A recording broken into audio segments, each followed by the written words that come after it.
আসসালামু আলাইকুম ভিউয়ার্স, আপনাদের আজকে দেখানোর জন্য চেষ্টা করি আমাদের যদি বিল্ডিংয়ের ভিটা উঁচা হয় অথবা ফ্লোর যেটা বলে, যে ফ্লোর উঁচা হয় তা আপনাদের শর্ট কলম দিয়ে করবেন। এই শর্ট কলম করার নিয়ম অথবা সেই ভিটার গাঁথনি করার নিয়ম একটু আমি বোঝানোর চেষ্টা করি, আপনারা আমাদের সঙ্গে থাকুন। আপনারা কিন্তু দেখতে পাচ্ছেন আমার যে গাঁথনিগুলো গাঁথা হয়েছে এর উপরে কিন্তু ফ্লোর ডালা হবে, 5 ইঞ্চি একটা ফ্লোর ডালা হবে।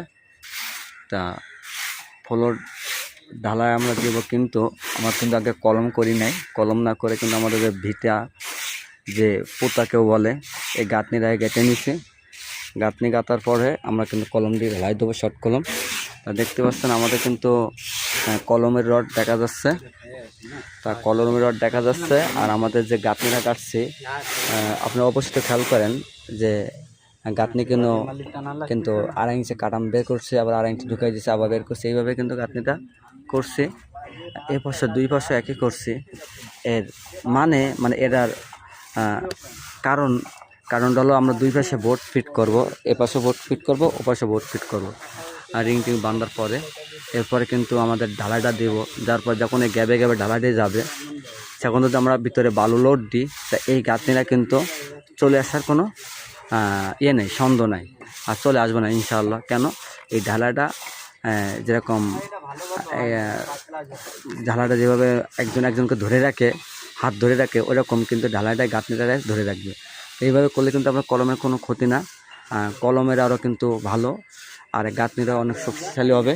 তো এইভাবে আপনারা কাজটি করলে আপনাদের কিন্তু উঁচা ভিটার শক্তিটা সম্পূর্ণ পাবে, আর আপনাদের যে ভিটাটা বালু লোড দিলে কিন্তু ফাটবে না। তো অবশ্যই আপনারা যদি উঁচা ভিটা হয় তা আপনি এইভাবে কাজটি করবেন। এইভাবে কাজটি করলে আপনার ভিটাটা অনেক শক্তি পাবে, কলমগুলো ভালো হবে। এইভাবে কাজগুলো করবেন, আশা করি আপনারা বুঝতে পারছেন। এই দেখতে পাচ্ছেন, এইভাবে কিন্তু করবেন।